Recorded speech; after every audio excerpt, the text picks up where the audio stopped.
Hola, ¿qué tal? Qué gusto encontrarnos nuevamente en el canal del Poder Judicial de la Federación, Justicia TV. Eusiri Rostro en la interpretación en lengua de señas mexicana y su servidora Citlali Pérez estamos listas para informarle sobre lo que está ocurriendo este lunes 16 de junio de 2025. Bienvenidas, bienvenidos, comenzamos. Autoridades de salud local deben garantizar servicios de calidad para la interrupción voluntaria de un embarazo, establece criterio de la Corte. Préstamos personales que ofrecen instituciones como el ISSSTE a los trabajadores no son de naturaleza mercantil, determinó la primera sala. La segunda sala estableció que las minusvalías que generan las inversiones de los recursos de los trabajadores depositadas en las AFORES no pueden reclamarse por la vía laboral. El INE declaró la validez de la elección judicial y entregó constancias de mayoría a las y los ministros electos.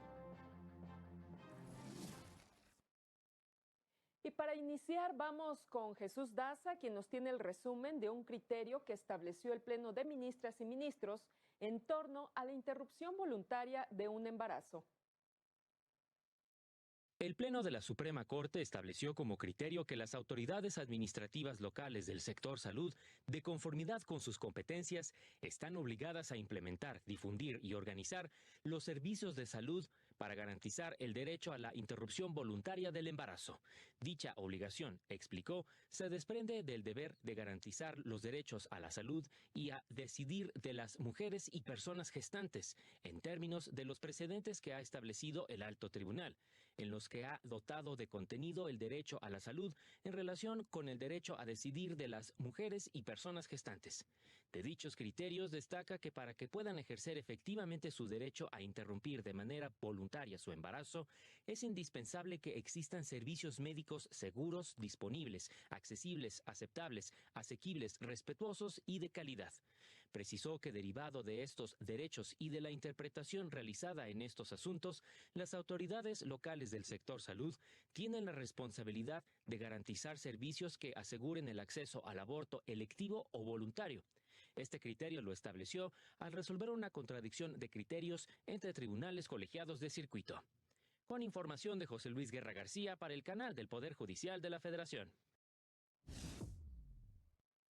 La Suprema Corte publicó la sentencia del Pleno en la controversia constitucional 49/2002, en la que invalidó distintas fracciones del artículo 20 de la Ley de Ingresos del municipio de Progreso, Coahuila, para el ejercicio fiscal 2024, mismas que establecían el cobro de un derecho de 60,507 pesos por la expedición de permisos para la construcción y remodelación de pozos direccionales y verticales, así como de pozos para la extracción de cualquier hidrocarburo, y de 23,889 pesos para la construcción de antenas y torres, subestaciones eléctricas e instalaciones de antenas y bases telefónicas. Las disposiciones fueron declaradas inválidas por invadir atribuciones exclusivas de la Federación, como lo es establecer impuestos por la exploración y extracción de hidrocarburos, así como en materia de telecomunicaciones, pues la Constitución reserva a la Federación la propiedad de los recursos naturales que se encuentran en el subsuelo y de las telecomunicaciones. Por estas razones se invalidó la norma impugnada. La primera sala de la Corte estableció que los préstamos personales otorgados por organismos descentralizados como el ISSSTE o la Caja de Previsiones de la capital del país a sus trabajadores, pensionados o derechohabientes no son de naturaleza mercantil, ya que se trata de una prestación otorgada conforme a las leyes de dichos organismos, que únicamente tienen como finalidad contribuir al bienestar de las personas mencionadas y no un propósito de especulación comercial. En consecuencia, cuando se intenta la vía causal para reclamar su pago, resulta procedente la vía civil. Explicó que el hecho de que dichos préstamos se encuentren garantizados por un título de crédito, como puede ser un pagaré, no implica que se trate de un acto de comercio y que por ello su pago deba reclamarse por la vía mercantil. La sala explicó que la acción causal en estos préstamos no tiene el carácter de acto mercantil, ya que las instituciones que los otorgan no pueden considerarse como comerciantes en términos del artículo 3 del Código de Comercio. Y además porque resulta indispensable advertir que los referidos préstamos se otorgan como una prestación de carácter laboral que tiene como fin cumplir con una función social, pues los montos que se otorgan están en función del salario del trabajador, además de la temporalidad y forma de realizar los descuentos para cubrirlos, lo que denota que no hay una finalidad de lucro o especulación por parte de los otorgantes. Por su parte, estos son algunos de los asuntos que la segunda sala de la Corte ha analizado y resuelto. La segunda sala de la Corte determinó que no procede la vía laboral cuando una persona pensionada reclama de la Afore el pago por minusvalías en los rendimientos generados por la inversión de sus ahorros depositados en la cuenta individual del sistema de ahorro para el retiro. Precisó que el reclamo por las minusvalías en los rendimientos generados por la inversión de los recursos de las cuentas individuales constituye un tema de responsabilidad de las administradoras de fondos para el retiro, relacionado con el cumplimiento del régimen de inversión que deben observar en el desarrollo de sus actividades, el cual queda comprendido en las funciones regulatorias, de supervisión y de vigilancia de la Comisión Nacional del Sistema de Ahorro para el Retiro, y por tanto no actualiza una cuestión jurisdiccional de índole laboral. Explicó que el sistema de cuentas individuales en el que participan entidades financieras especializadas en el manejo de fondos para el retiro, que involucra su inversión en el mercado financiero, conlleva un riesgo que eventualmente puede afectar los rendimientos, motivo por el cual el legislador previó la mencionada comisión como autoridad competente para regular, vigilar y supervisar que las operaciones realizadas por las sociedades de inversión se sujeten al régimen autorizado, lo que resulta determinante para resolver si existe alguna responsabilidad de las administradoras por las pérdidas en los rendimientos de los recursos de las cuentas individuales. Con información de José Luis Guerra García para el canal del Poder Judicial de la Federación. Y en más noticias, en este lunes, la magistrada Julia María del Carmen García González explicó en qué consiste la violencia institucional, misma que es originada por las acciones u omisiones de los servidores públicos, precisando que lo más grave en estos casos son las omisiones en las que incurren las autoridades, lo que explicó con el siguiente ejemplo. Si yo voy a denunciar cualquier conducta que es lesiva en mi esfera jurídica y me enfrento a un Estado que me dice que no hay hojas, que no hay perito, que regrese mañana, que para qué me levanta la denuncia si no me medio mató, si nada más me empujó y me gritó y me sacó un moretón, pues entonces difícilmente estoy generando condiciones para que yo verdaderamente ejerza mi derecho a la denuncia, primera. Y segunda, esa negligencia, ese desdén, esa indiferencia, ese descuido del Estado, pues desde luego que me ubica en una situación de suma vulnerabilidad, porque el Estado tiene una posición de garante en relación con mis derechos. Recordó que el Estado tiene una serie de obligaciones para garantizar los derechos de los ciudadanos y en el caso de las mujeres, por ejemplo, está obligado a garantizarles una vida libre de violencia. Por eso digo que la violencia institucional es terrible, porque si el Estado actuara, podría poner freno a múltiples expresiones de violencia que sufrimos las personas en la calle, en casa, en el trabajo, en los espacios públicos, en los espacios virtuales, etcétera. Porque el Estado tiene esas obligaciones. No es si quiere, no es si le parece bien, no es que esté de moda. Es su obligación actuar. Si no lo hace, entonces está incurriendo en una violencia institucional por omisión que desde luego está afectando mi esfera de derechos. El Juzgado Primero de Distrito, con residencia en La Paz, Baja California Sur, amparó a un militar para que se le concediera el cambio de adscripción, con el fin de que pueda acompañar a su esposa en caso de que requiera atención médica especializada. Al concederle la protección de la justicia federal, precisó que el cambio deberá ser a un lugar en el que existan los servicios de salud que permitan atender los padecimientos que tiene su esposa. Al militar se le negó el cambio de adscripción bajo el argumento de que su esposa podría recibir atención médica en las instalaciones de salud de primer y segundo nivel en La Paz. Pero si bien es revisada anualmente por especialistas en endocrinología y alergología, es necesario que mensualmente sea checada y se le otorguen los medicamentos que requiere. Pero en el lugar solo existe un centro de salud que no cuenta con los medicamentos que requiere la mujer del militar, ni con las áreas especializadas para atenderla en caso de que se presente una crisis, ya que sufre de rinitis, lo que puede originar una crisis asmática o alérgica. El juzgador determinó que negar el cambio de adscripción vulnera el derecho a la salud de la esposa, así como su proyecto de vida en pareja, por lo que dejó sin efectos el oficio que le negó el cambio de adscripción y ordenó que sea trasladado a una localidad en la que pueda recibir atención médica especializada de manera inmediata. El juez determinó que la autoridad militar fue omisa al no considerar la condición médica de la mujer y con su resolución garantizó el derecho a la salud y a la protección de la familia. Y antes de la pausa le recomendamos que si va a salir, no olvide su paraguas e impermeable porque en la Ciudad de México ya está lloviendo. Regresamos.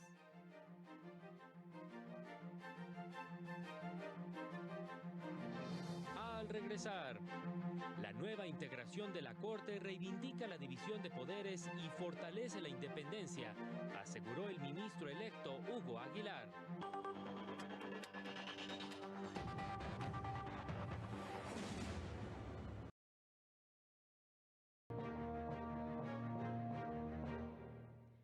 De la tarde con 13 minutos. Gracias por continuar con nosotros. El Instituto Nacional Electoral declaró la validez de la elección de ministras y ministros de la Suprema Corte de Justicia de la Nación. A pesar de que algunos consejeros electorales advirtieron que las irregularidades detectadas en 818 casillas y el uso de acordeones para inducir el voto a favor de determinados candidatos ponía en duda la legitimidad del proceso, el Consejo General del INE declaró válida la elección judicial del pasado 1 de junio. Indicaron que una elección con claras irregularidades manda un mensaje grave al no haber consecuencias, por lo que llamaron a defender la legalidad y la integridad del sistema para que estas prácticas no se repitan. El hecho es gravísimo porque constituye una amenaza directa a la libertad y autenticidad del voto. Por esa razón, el Consejo General del INE, en la sesión extraordinaria del 29 de mayo, por primera vez, motu propio, dictó un acuerdo de medidas cautelares en su vertiente inhibitoria. Me lleva a la conclusión de que por lo menos estas acciones rompieron con principios básicos de las elecciones.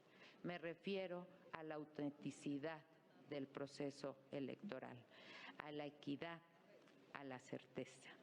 Y en esa medida debemos hacernos cargo de hacer la valoración pertinente a efecto de que podamos determinar con claridad si este proceso electoral, por este tipo de vulneraciones, puede ser declarado válido. Pues la realización de la jornada electoral y sus resultados confirman mi preocupación respecto del alto riesgo a la integridad electoral del sistema que podremos enfrentar debido a la aparición y reaparición de una serie de prácticas deleznables orientadas a la vulneración del voto libre y auténtico, elemento nuclear de la democracia. En respuesta, la consejera presidenta aseguró que el resultado de la elección no se puede poner en duda por las irregularidades detectadas en 818 casillas. Aseguró que de nueva cuenta, el INE confirmó su papel como garante de la voluntad ciudadana y de la legitimidad democrática. Poner en duda en este momento la integridad de cada uno de los pasos del proceso electoral me parece una situación extrema y lamentable. Lamentable para todos los que aquí trabajamos, para todos los que trabajan en las entidades, en las 32, para todos los que se suman a los esfuerzos de este instituto y que en este momento intentamos manchar su trabajo. Una vez declarada la validez de la elección, el INE revisó los dictámenes en los que se constató que los candidatos ganadores cumplían con los requisitos de elegibilidad. En especial, se revisaron 27 asuntos para constatar que no tenían sentencia firme por delitos relacionados con violencia de género contra las mujeres en todas sus modalidades, contra la intimidad sexual y que no eran deudores alimentarios morosos, prófugos de la justicia y que no tenían suspendidos sus derechos políticos. Al respecto, no se detectaron hallazgos concluyentes que actualizaran alguno de los supuestos. Posteriormente, el Consejo General entregó las constancias de mayoría a las y los candidatos triunfadores de la elección de ministros, comenzando por Sara Irene Herrerías Guerra, Arístides Rodrigo Guerrero García, Irving Espinosa Betanzos, Giovanni Azael Figueroa Mejía, María Estela Ríos González, Loreta Ortiz Alf, Yasmín Esquivel Moza, Lenia Batres Guadarrama y Hugo Aguilar Ortiz. Con información de José Luis Guerra García para el canal del Poder Judicial de la Federación.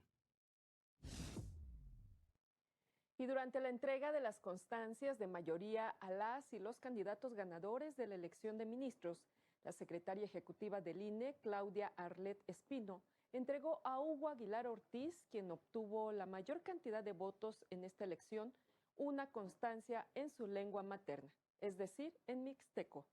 Una vez que recibió su constancia y al hacer uso de la palabra, el ministro electo Aguilar Ortiz agradeció y reconoció el trabajo realizado por el INE, así como por las y los consejeros electorales, quienes organizaron con éxito este proceso y ejercicio democrático.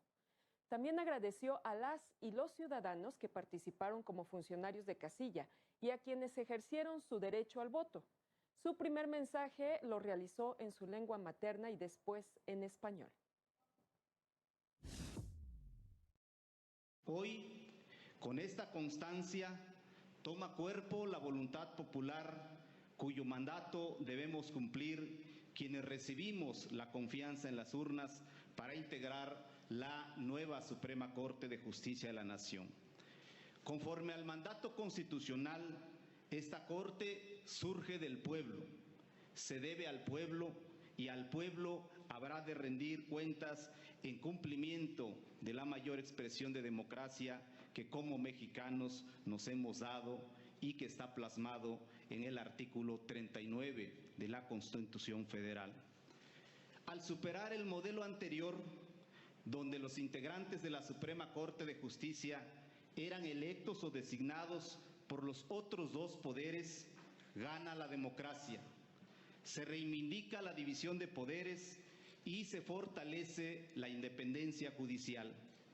Independencia que debe ser la base de un diálogo respetuoso y constructivo con los otros poderes de la Unión, a fin de lograr una justicia para todos y todas, así como la paz y el bienestar que la sociedad nos está demandando.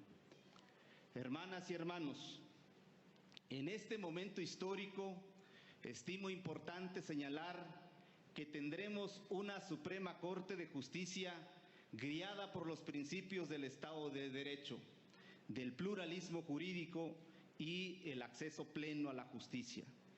Así lo garantiza la nueva conformación de la Suprema Corte, pues tiene una integración democrática, pluricultural, paritaria y profesional.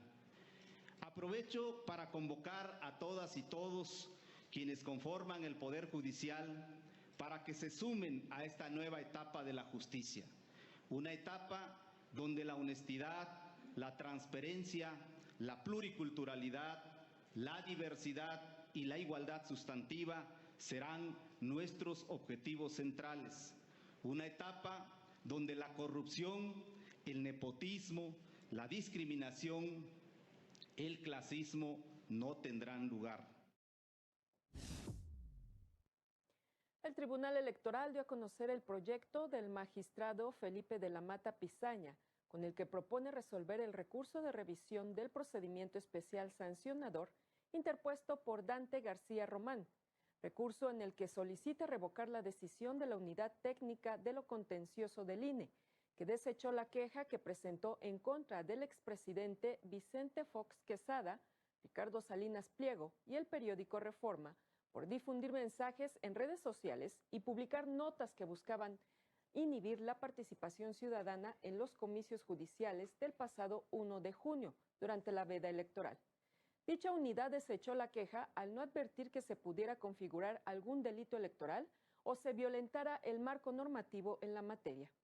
El proyecto del magistrado Felipe de la Mata Pizaña propone confirmar la decisión de la Unidad Técnica de lo Contencioso del INE, pues advierte que en el caso del periódico Reforma, lo publicado lo hizo en el libre ejercicio de su libertad de expresión, en tanto que los llamados a no participar en los dichos comicios de Vicente Fox y Salinas Pliego se trata de una crítica dura a la reforma judicial. Advierte que de las pruebas aportadas no se desprenden indicios de que dichas publicaciones hayan violado el marco normativo en la materia.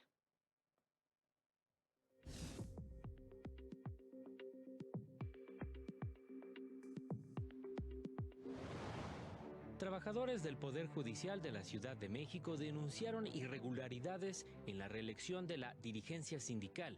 Señalaron que no hubo publicidad en la convocatoria ni elecciones libres, por lo que piden su renovación para levantar el paro de labores que mantienen en los juzgados familiares.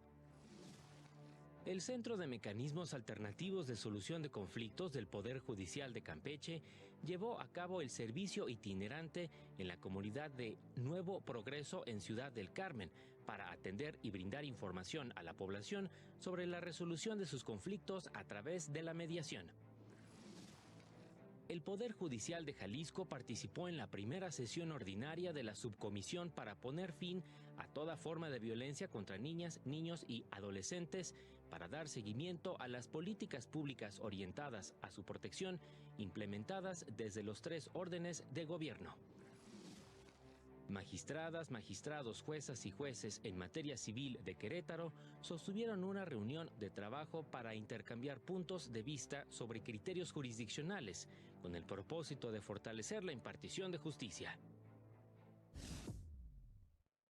A 17 años de la reforma al sistema de justicia penal y a 11 años de su entrada en operación en todo el país, el sistema de justicia penal oral se ha consolidado, garantizando el debido proceso, combatiendo la impunidad y contribuyendo a restaurar la confianza pública en la impartición de justicia. Al afirmar lo anterior, el Consejo de la Judicatura Federal precisó que actualmente existen en el país 41 centros de justicia penal federal, con lo que se garantiza la adecuada operación del modelo adversarial. Agregó que las personas juzgadoras se encargan de que se respeten los principios rectores de dicho sistema, entre ellos el de inmediatez y máxima publicidad. En el nuevo sistema operan las personas juzgadoras de control, enjuiciamiento, ejecución, así como las y los magistrados del Tribunal de Alzada. Reveló que de noviembre de 2014 al 31 de mayo del presente año se han atendido 636.407 asuntos, ingresado 160.163 causas penales. Se han realizado 651.342 audiencias, con 222.577 imputados. Las y los adolescentes son susceptibles de estar sufriendo fenómenos como el bullying escolar, que los puede llevar a verse involucrados en algún delito debido a la frustración que les genera, señaló el docente del INACIPE, Iván Rivera. Indicó que un tema recurrente en la justicia para adolescentes es la falta de comunicación con sus padres y tutores, derivado del poco tiempo que estos les dedican por sus cargas laborales y por la desintegración familiar que podrían estar experimentando. En muchas ocasiones lo que necesita un adolescente es ser escuchado únicamente. Entonces, la sugerencia es acercarse a los adolescentes para que no se vean involucrados en donde ir. En más temas, las personas en movilidad que llegan a nuestro país tienen derechos protegidos por la ley. Rosy García nos explica cuáles son. Se estima que el 70% de las personas migrantes que residen en México son de nacionalidad estadounidense. Ante este contexto, la Suprema Corte de Justicia dio a conocer un folleto sobre los derechos de las personas migrantes, en el cual se reconoce que todas las personas gozan de derechos fundamentales en México, como la libre circulación, acceso a la salud, educación y justicia. Estas obligaciones corresponden a todas las autoridades y se fundamentan en la Constitución, la Ley de Migración y los tratados internacionales. En este documento, el Alto Tribunal delimita los criterios para solicitar asilo político o refugio en México y establece que estas solicitudes pueden presentarse cuando existen temores fundados de persecución por motivos de raza, religión, nacionalidad o cuando haya violencia, conflicto internacional y otras circunstancias que amenacen la vida y libertad. El propósito de esta información es contribuir a la defensa de los derechos de las personas migrantes en el país ante autoridades y particulares. Además, incluye el trámite de procedimiento administrativo migratorio. Para el canal del Poder Judicial de la Federación, Rosy García. Ahora vamos con Laura Murillo, quien nos tiene información acerca de las vacunas para la infancia. Adelante, Laura. Escuchamos tu reporte. Así es, efectivamente, muy buenas tardes. Justamente en una mesa de diálogo sobre vacunación y los derechos de la niñez, el doctor infectólogo Sarbelino Moreno destacó que actualmente 1.5 millones de niños menores de 5 años mueren por enfermedades que son prevenibles con vacunación. Todavía hay cerca de 1.5 millones de niños menores de 5 años que siguen muriéndose por enfermedades que pueden ser prevenibles por vacunación. Todavía tenemos problemas serios en las coberturas. Hay que evitar oportunidades perdidas de vacunación y hay que luchar contra la información falsa y mitos en torno de la vacunación. En el encuentro organizado por el Centro de Estudios Constitucionales de la Suprema Corte, se destacó la importancia de que el Estado garantice el derecho de acceso a esquemas de vacunación completos. Mencionaron que actualmente hay altos riesgos de contagio de sarampión y tosferina en el país. Escuchemos. La inmunización es una de las intervenciones de salud pública más costo eficaz y exitosa de todas las épocas. Es la medida que mayor impacto ha tenido en la población mundial después de la potabilización del agua. En el encuentro citaron jurisprudencias relacionadas con el derecho de acceso a la vacunación emitidas por distintas cortes en el mundo y su vínculo con la protección de la comunidad en su conjunto y de la salud de las y los niños en atención al interés superior de la niñez. Es la información. Gracias, Laura, que tengas muy buena tarde. Y con esta información llegamos al final del corte informativo del canal del Poder Judicial de la Federación. Pero antes de irnos, les recordamos que todos nuestros contenidos los puede encontrar en las redes sociales de Justicia TV. Lo esperamos como siempre con el detalle de estas y más noticias en punto de las 8:30 en el noticiario nocturno. Cuídese. Hasta pronto.